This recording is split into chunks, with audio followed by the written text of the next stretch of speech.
And the sucking child shall play on the hole of the asp, and the weaned child shall put his hand on the cockatrice den. Isaiah 11:8.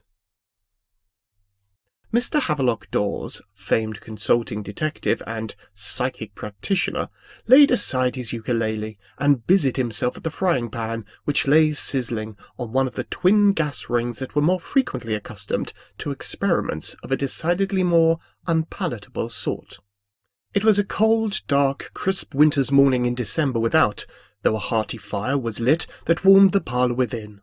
Their housekeeper, Mrs. Hubbard, having been called away by telegram only the day before to the aid of her ailing Aunt Mimi in Brighton, Havelock Dors had literally stepped up to the plate with frilly apron wrapped around his customary tartan dressing-gown, and had taken up the responsibilities of delivering the morning repast.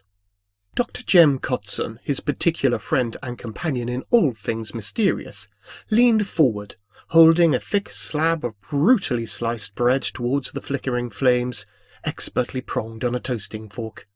Meticulous to a fault, the good doctor ensured that both sides were uniformly golden before slathering said toast with fresh, creamy, slightly salted country butter. His handsome, ruddy face aglow in expectation. A mountain of toast now before him, he tucked a napkin into his shirt collar, and, savouring the smell of freshly cooked bacon, wrapped his sturdy fists around a knife and fork, and sat, in expectancy, at the breakfast table within the cosy, book-lined consulting-room-cum-sitting-room of 221B, Cakehole Street. Havelock Dors served the bacon and sausage, scrambled egg, and mushrooms straight from the hob, before joining Dr. Kotzen at table. Mouth-watering aromas filled their nostrils as they breakfasted in chummy quietude. "By Jove, Dors," Kotzen ejaculated, "you'll have me wishing continued ill health on Mother Hubbard at this rate. Splendid repast, simply splendid." Havelock Dors smiled inscrutably. Their appetites sated, both men buried their heads in the morning broadsheets and savoured the lurid headlines. "Well," said Kotzen, observing the headline on the front page of the Westminster Bugle. "Old Scratch has got his own at last, eh?" "Mind," Kotzen chuckled, "I don't mean to say that I know, of my own knowledge, what there is particularly dead about a door-nail. I might have been inclined myself to regard a coffin-nail as the deadliest piece of ironmongery in the trade." "Perhaps that is only because you yourself have never trod on one," Dors observed dryly. "Tetanus is a particularly nasty infection to treat, one that can cause severe muscle spasms, serious breathing difficulties, and can, ultimately, as in this case, prove fatal. By my reckoning, an effective antiserum will not be developed—" and here Dors produced a pocket-watch from the folds of his dressing-gown, clicked open the lid, and studied the face acutely under the magnifying glass that had lain at his elbow, "until 1890. He snapped the watch-case shut. "Therefore, the best way to protect against it is not to step on a rusty nail, as Scratch unfortunately did." The good doctor, his mouth agape at such sound reasoning, could not argue. Just then the front door bell sounded, followed immediately by a clattering sound, as if someone were rattling the brass knock on the outside door in their unbridled insistence to gain an audience. Mr. Havelock Dors reclined in his chair and addressed the good doctor. "If you would be so kind as to see who it is." Kotzen exited as Dors stood, undid his pinafore, and, folding it neatly, laid it over the back of the chair he had just vacated. By the time the good doctor returned, he was sitting ensconced in his favourite armchair beside the blazing fire, having casually resumed his perusal of the morning paper, a freshly lit cigarette betwixt his long, slender fingers. As soon as the front door had creaked open, Dors had noted a rapid exchange of voices, followed swiftly by feet scurrying up the stairs, and, an instant later, the doctor entered the consulting parlour, followed closely by a tall, statuesque beauty, who swept into the room with a swish of her cape, and whose wide, wild eyes looked manic. There was the unsettling air of a hysteric about her, which belied her handsome oval face, one which bore the cast of a porcelain doll. with a creamy complexion and rosy cheeks flushed by the winter chill. She brought with her a waft of the cold, bleak midwinter weather outside. She looked at Mr. Havelock Dors in his dressing gown, cross-legged, his bare, shapely calves peeping out from under the hem of his dressing gown, and his feet encased in a pair of Turkish slippers, the toes curled, and the left foot pointing towards her inquisitively, prompting a desperate apology for this unwarranted intrusion. "I'm sorry, Mr. Dors," she cried. "You mustn't blame me. I am simply frantic. Mr. Dors, I am the unhappy woman that is Angelique Helleman." She made the announcement as if the name alone would explain both her visit and its urgency, but it was met without a trace of recognition on the faces of either gentleman. "You mentioned your name as if I should recognize it," Dors replied, holding up his magnifying glass and viewing her through it. "But I assure you that, beyond the obvious fact that you are a spinster, a nurse, the owner of a grey Persian cat called Fluffy, moneyed yet estranged from your family, and with a hole in the toe of one of your stockings who smokes their own roll-ups and has a pathological aversion to boot-scrapers, I know nothing whatever about you." Miss Helleman gasped, astounded, then admitted, "Yes, I am all of those things, and more, Mr. Dors. I am the most desperate creature at this moment in all of London." Familiar as he was with his friend's deductive prowess, Kotzen could still not help but be impressed when Angelique Helleman readily concurred. "Do take a seat, Miss Helleman, and warm yourself by the fire," said Dors, pointing to the chair opposite him with one extended foot. "I am sure that with your symptoms, my friend, Dr. Kotzen here, could administer a sedative if needed. The weather has been so very cold of late. Now, once you have collected yourself, it would be desirable if you could tell us, very slowly and quietly, who you are and how we might assist you." Nodding in acquiescence, Miss Helleman seated herself and indicated that she would, indeed, appreciate the doctor's ministrations. Kotzen poured a generous measure of brandy into a glass, and, retrieving a box of pills from his jacket pocket, placed there for just such a situation, he took two and handed both them and the tumbler to Miss Helleman, who, in turn, held them in quivering hands before she swallowed both in one gulp, throwing her head back determinedly. Dabbing her lips with a silk handkerchief and looking slightly more composed, she began, "For the love of heaven, I beseech you to help me, Mr. Dors." She blanched slightly. "If you only knew the peril I'm in, at any moment The roses suddenly leaving her cheeks as her eyes rolled back in her head, she collapsed back onto the chair in a dead faint. Dors sprang to his feet and felt for a pulse, then let the arm drop. "Dead?" inquired Kotzen. "Unconscious," Dors replied. "What medication did you give her exactly?"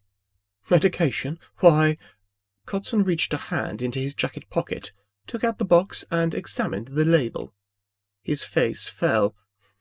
"Bugger! Horse tranquilizers! Wrong pocket! She'll be comatose for hours." He sniffed defensively.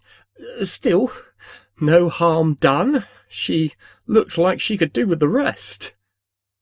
Dors muttered to himself as the two men carried her body to the chaise longue in the corner of the room and made her comfortable before throwing a spare tablecloth over her to prevent any further distractions. He crossed to the curtains and, peering outside, raised the blinds. "Dawn has arisen.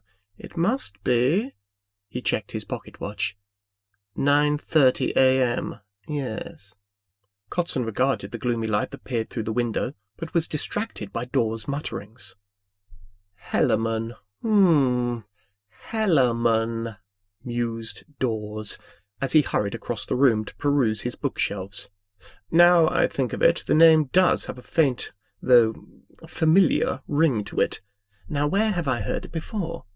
He began to pull various tomes from their placing, flicking through them before casting them aside, only to reach for another.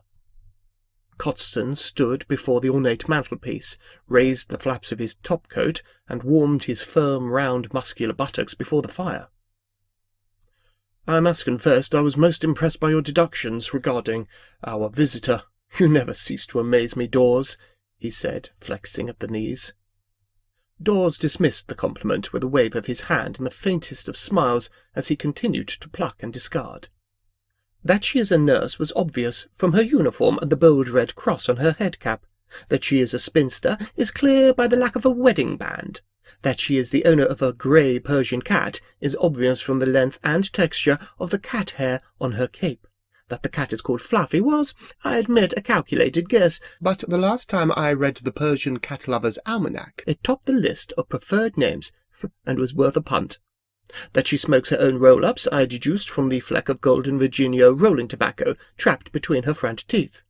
That she is from a moneyed background, yet estranged from her family, is clear from the contrast of pigskin gloves from one of the finest couture houses in gay Paris, with the need to hold down a respectable though mundane profession, and that she has a hole in the toe of one of her stockings and a pathological aversion to boot-scrapers was a fair assumption based on the amount of slush and mud she had managed to traipse all over our Axminster carpet.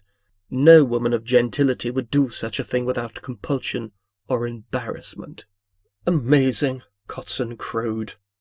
"'Tis rather," Dors replied, smugly. "I say, Dors." "Shush, replied Dors, and reached for another volume. Knowing when he'd been beaten, Dr. Kotzen took a seat in the plush armchair regarded as his own, and retrieving his needles and a ball of wool from the occasional table situated alongside, occupied himself for the next 6 mortal hours knitting woolen socks for the war effort. It didn't matter which war, Kotzen chuckled to himself. There was always a war somewhere in the world, and his socks would be gratefully received wherever, he assured himself. His skilful hands beavered away industriously, and his endeavours were only interrupted when he popped out at tea-time for their fish supper. "Great Scott!" Dors exclaimed, a chip poised at his open mouth, held deftly between thumb and forefinger, his eyes transfixed on the open tome before him. "Of course!" he cried. "Of course!" "What is it, Dors?" Kotzen inquired, picking a flake of cod from between his teeth. "Listen to this, Kotzen. Dr. Professor Engelbert Hellermann, former Associate Director of the Royal Botanic Gardens, Kew, famed arboriculturist." "A famed what?" Kotzen inquired. "Arboriculturist. It denotes a professional in the practice of arboriculture, which is the cultivation, management, and study of individual trees, shrubs, vines, and other perennial woody plants in dendrology and horticulture. Oh, do keep up, man." "And what of it?" Kotzen spluttered. "His reputation largely rests on his discovery of a rare and previously unknown tree deep in the forests of Transylvania." "A tree? What tree?" probed the doctor. "Ach, Dors replied.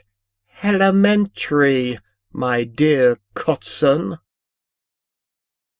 Timelessly masculine in design, but with a genteel elegance and a cultural vestige of aristocratic Victorian England, Havelock Dors' bedchamber functioned chiefly as a space from which, never being short of imagination, he could creatively excel, even in repose. It was simply but tastefully furnished in mahogany, complete with 4-poster with bed curtains, a carpet of excellent quality, a double wardrobe, a toilet table, chairs, a small pair of bookcases, washstand, a pier-glass, and a chiffonier. Dors lay abed behind the drawn curtains, and was, to all appearances, fast asleep. However, perhaps due to his psychic abilities, he always slept with one ear open. And so, when the creak on the stairs disturbed the quietude of the slumbers, he promptly opened his eyes, listened to the careful footfall, the creaking of the bedroom door, the dim light of a candle flickering behind the velvet drapery, and so was fully prepared as the curtain at his right was drawn aside to reveal— "Miss Hellermann, I trust you are fully rested?" "Indeed." She placed the candle on the chiffonier and sat on the side of the bed. "Forgive my boldness for interrupting your slumbers, but time is of the essence." She paused. "Are you always in bed by 6:30 p.m.? "Mental fatigue," Dors shrugged. Her eyes drifted to the recumbent figure at Dors' side. Dr. Kotzen was snoring, gently. "Don't mind him," Dors chuckled. "He can sleep through anything, and it's probably just as well. You said you needed my assistance?" Indeed, I do, for I believe my family is cursed, and we are all in mortal danger. She paused. My father is dead, murdered. The news reached me yesterday evening just as I was about to start my night shift at the hospital. I felt obliged to press on with my duties with the intention of proceeding to the family home upon completion, but then this— She ferreted around in her handbag. I received this note. She read aloud as she handed it to him. You are next. Dors held the slip of paper towards the candlelight, and examining it through the magnifying glass procured from under his pillow, he muttered, Curious handwriting. Without elaborating, he handed the note back. And you came by this how? It was handed to me at hospital reception just as I finished my shift. And has this curse anything to do with the discovery of the Helaman tree by any chance? You are familiar with that accursed abomination? I have read up on it, but if you would be so kind as to— Folding her hands in her lap, she stared off into the middle distance. To begin with, my father was always eccentric, but in an endearing fashion. He didn't go completely mad, out of his tree mad, in fact, until he returned from making his fateful discovery. As she hesitated, Dors interjected. And you became estranged thereafter? We did. Father forbade me from the house for reasons I would rather not go into just now. But he is dead, and my brothers have requested I return until at least after the funeral. But I am afraid, mortally afraid.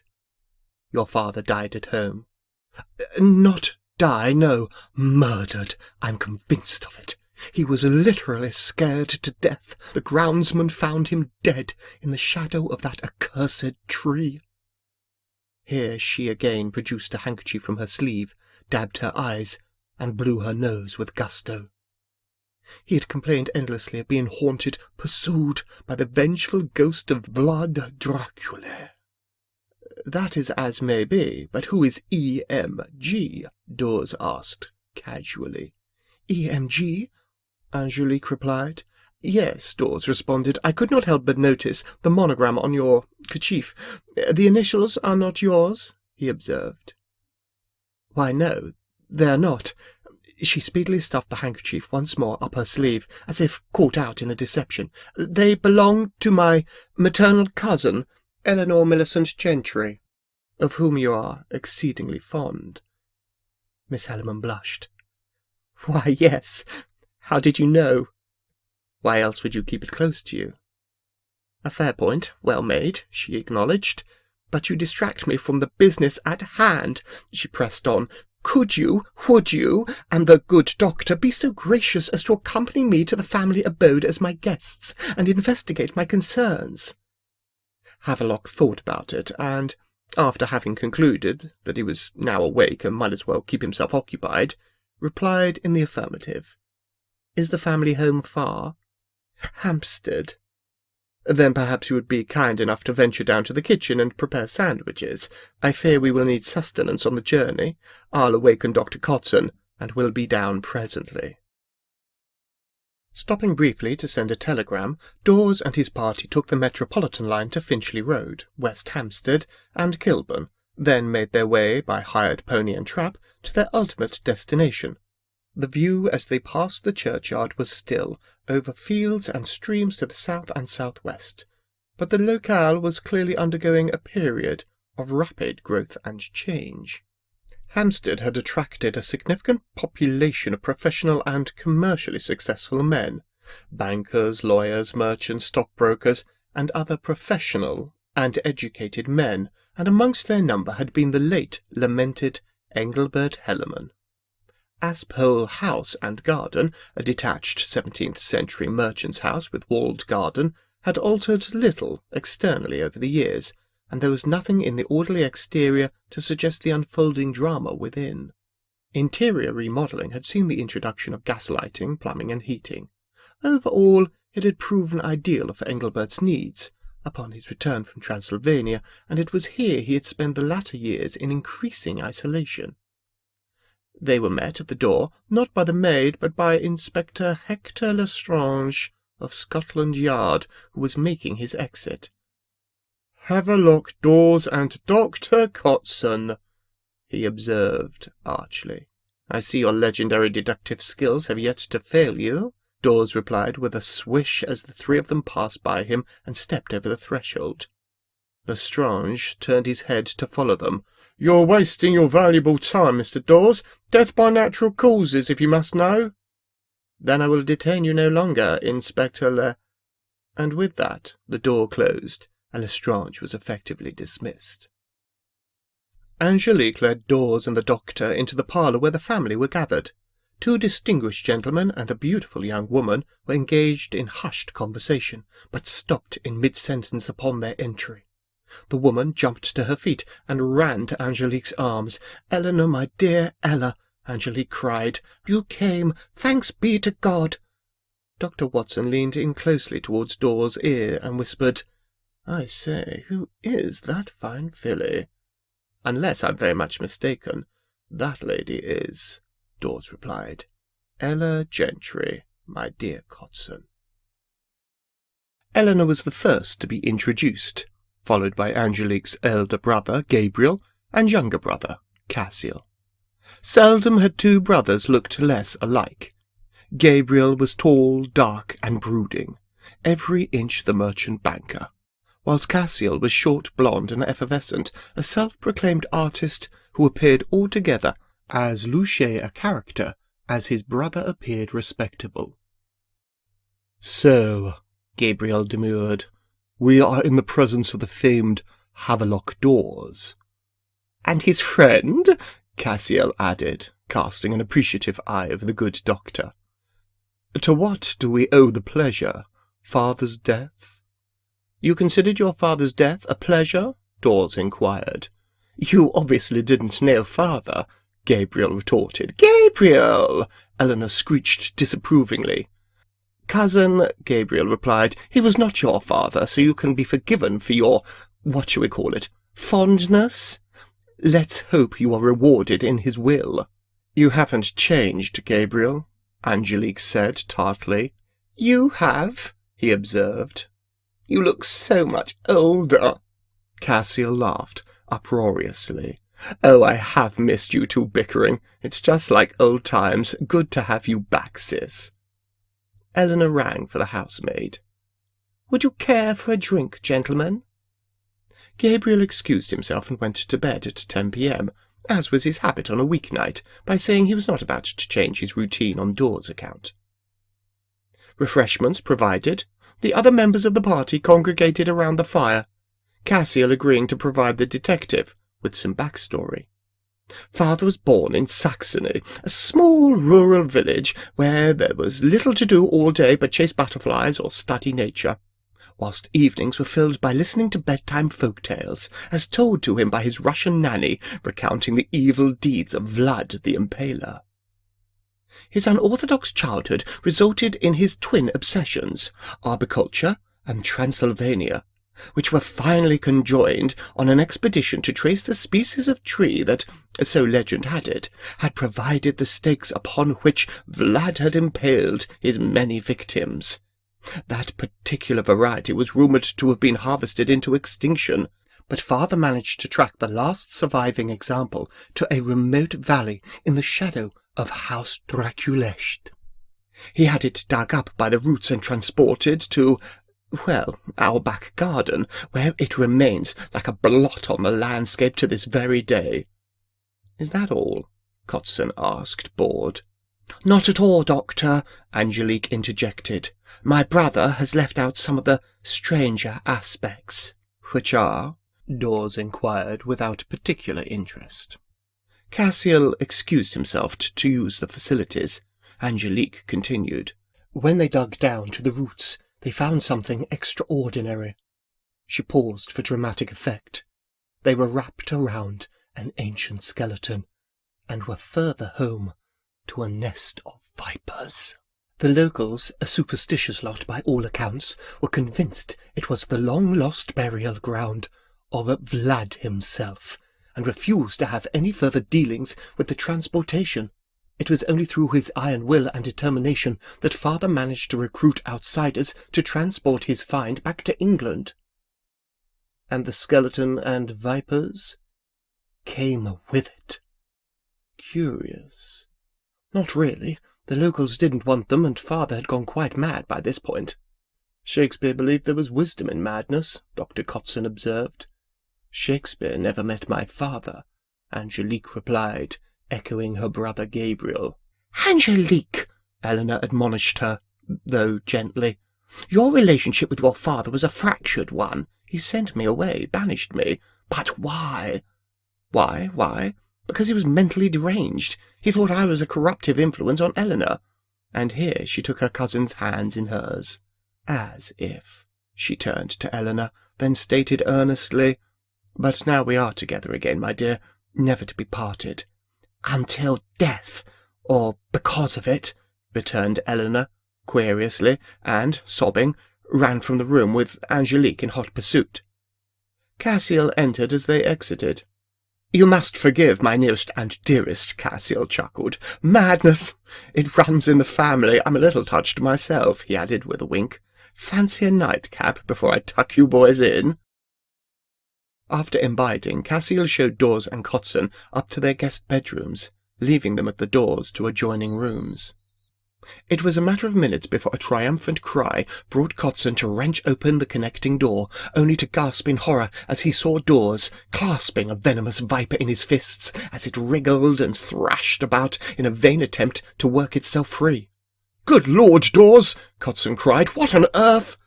"Never climb into a strange bed without first checking under the covers," Dors replied with a knowing smile. "It was as I expected." But what? Unless I am very much mistaken, and we both know that to be highly unlikely, what we have here is a prime example of Vipera aspis. Untreated bites from this species are fatal." He grinned.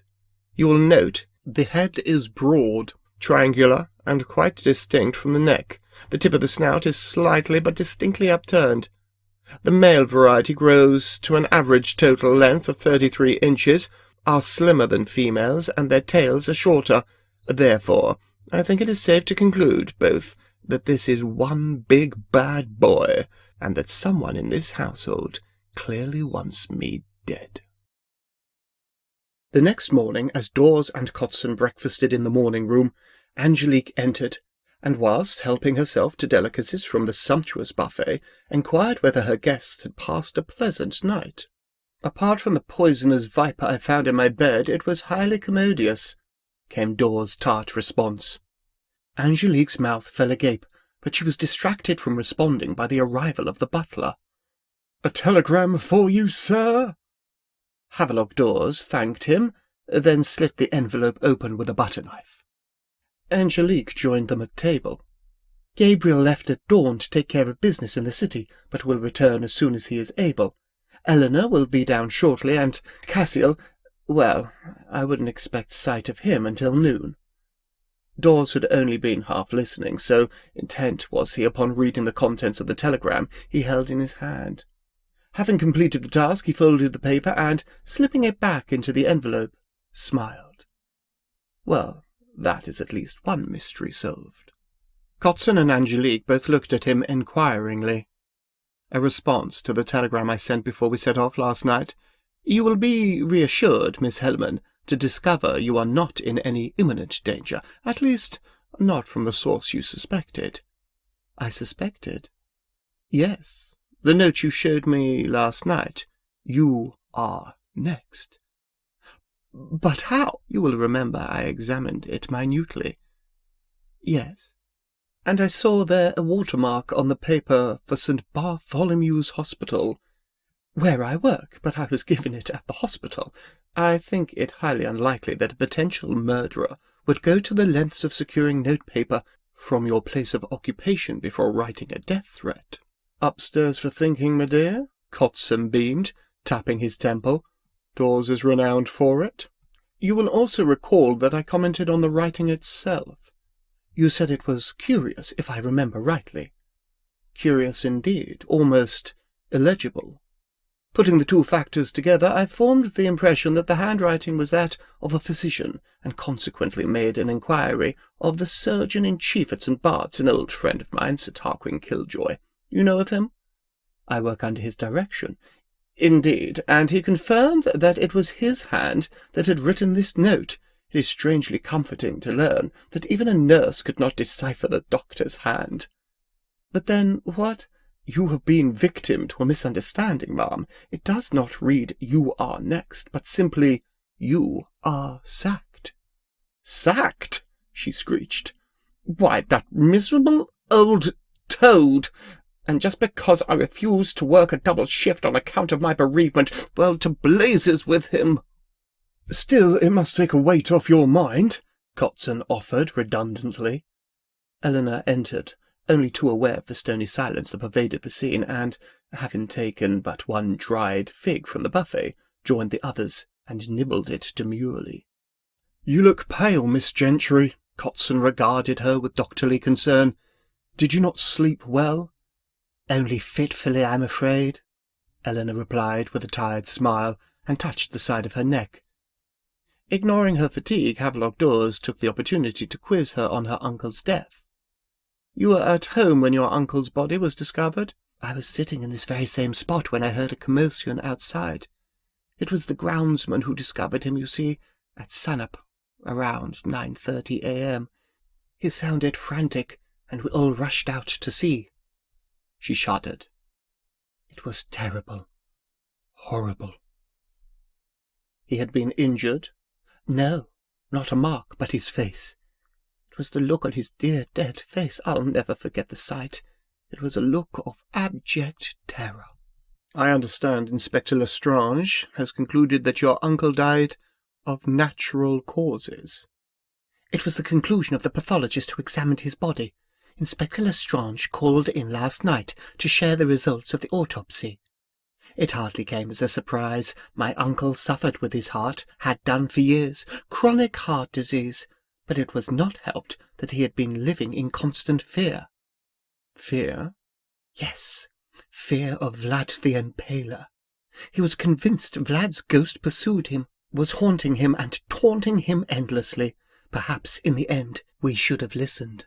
"Or perhaps," Angelique interjected, "Father should have reburied Vlad's bones beneath that blasted tree instead of leaving them in a box in that sinkhole all these years." "But he meant to donate them to science," Eleanor protested weakly. "Well, he didn't, and now he's dead." Rising from the table, she made her excuses and left the room. In the silence that followed, Dors asked, "Would you be so kind as to show us to the spot where your uncle was found?" Eleanor rose unsteadily. "Certainly. It's at the back of the house. Follow me." It was a gloomy spot indeed. The Helaman tree loomed large, its gaunt, twisted branches, stripped of foliage, functioning as a rookery for crows who were gathered in large numbers and regarded the party with dark, malevolent eyes. Eleanor stopped dead and pointed to the ground. "It was here," she said, turning her face away. "But I cannot stay. It is too upsetting, and I do not feel well." And so saying, she made her way back towards the house. Dors examined the terrain. "What are you looking for, Dors? I doubt you'll find any clues if a ghost did do it." "We are fortunate, Kotzen, are we not, that it snowed 2 nights ago, and not since. See here." Dors called the doctor to his side. "See, footprints have been preserved." "You sound surprised there are. Do you forget the police and family have trodden all over this scene?" "Ah, but not from this direction." Havelock clapped his hands together. "And do you notice anything else peculiar about these particular prints?" "That they are small, perhaps a woman's? Or, more probably, that they are the indentation of the toe of the shoe only. I believe the person who made these prints was creeping along on tiptoe, and from that direction." Dors pointed to a far corner at the back of the house. "Come, Kotzen, let us follow the trail." As they approached the point from which the reverse trail led them, they saw, half hidden, a short stairwell leading down towards a sunken door. "Well, bless my soul," Kotzen declared. "Precisely." And here Dors paused. "A cellar entry, my dear Kotzen." "But why on tiptoe?" Kotzen hissed as he followed Dors down the steps. "Perhaps for fear of alerting the thing that lays within," Dors whispered back, placing a forefinger to his lips. The door was unlocked, and upon turning the handle and easing it open a crack, they perceived that all within was as black as pitch and silent as the grave. They stepped cautiously inside and listened intently. Still no sound. Havelock Dors lit a match, and from behind him came the stifled yet terrified scream of Dr. Kotzen, for illuminated by the flickering flame was shelf upon shelf piled high with tanks containing a multitude of asps, a heaving gluttonous mass that writhed, squirmed, and pulsated within their glass enclosure. Dors flung the match aside as it burned his fingers, and darkness returned. "Good God!" cried Kotzen. "It's a veritable viper's nest." Dors lit a second match, an oil lamp on a shelf beside the door presenting itself. He lit it. The room, now brightly illuminated, was revealed in all its hideous relief. Then, out of the far shadows, emerged Cassiel Hellerman. "Good morning, boys." But there was only one set of footprints leading," Kotzen protested. "How on earth—" "Yes, Kotzen, but old houses are famed for their back passages," Cassiel remarked. "Well observed, Mr. Dors. Welcome to my workshop of horrors." "I knew it was you, of course," Dors asserted. Yes, of course you did," Cassiel replied scathingly. "Just as you knew the asp was in your bed. How unfortunate." "It wasn't rocket science." "Rockets? You speak of rockets. How, then, would you like one put up you?" "Is that a threat?" the doctor spluttered. "No, a promise, I believe," Dors replied, pointing to the barrel of fireworks at their side. "He's a madman, Dors," the doctor declared. "As I warned you, Doctor, mad, bad, and dangerous to know. It is in the blood. Why, you insufferable scoundrel!" The doctor made a valiant attempt to hurl himself against the aggressor, but Cassiel produced a heavy club from behind his back, and with one swift blow to the cranium rendered the doctor unconscious. He lay in a crumpled heap betwixt Dors and himself. "It's a shame," he remarked. "He really is quite delicious. Perhaps I'll feed him to the crows." "Isn't this the point in the story where you reveal all without any obligation to do so?" Dors said coolly. "I'll take that to be your last request before you die," Cassiel replied. Dors smiled inscrutably. Father turned everyone against him. Gabriel followed his direction into respectability, and in doing so became an embittered, acid-tongued old miscreant. Angelique turned away from her womanly duties, as befitting her sex, and became a suffragette. And I— Cassiel's manic laugh rang loud and hollow. "I was an artiste. Though father cared nothing for art or any of its disciplines, he could not or would not recognize my natural aptitude in that sphere, and so I had to teach him a lesson. I became his worst nightmare, Vlad the Impaler. Oh, yes, it was I who haunted him, drove him to distraction. I created my studio here in the sinkhole where he kept his gruesome trophies and plotted his downfall." Cassiel gestured to the tanks and to a casket in the corner, plastered in dust, dirt, and a luggage label for Transylvania. "I planned an installation beneath the Hellerman tree, to be produced at the Royal Botanic Gardens as a surprise event in his honour. Luminous paint can work wonders on skeletal remains and reptilian bodies, you know, quite as transformative as face paint and false moustaches. And, as an encore, a firework display would smash the glass tanks and wreak vengeance upon him and the paying populace to whom he owed his questionable fame and fortune. But your father was wise to your plan. No, not that old duffer. I had convinced him he was haunted. He came to the door that night, as he frequently did, to check that the bones still lay dormant in their casket, but having lost his nerve, he didn't enter in. So I simply shrieked a couple of times, and off he trotted." "Then how did he—" "Die?" Cassiel shrugged. "Bugger me, I've no idea, but I was robbed.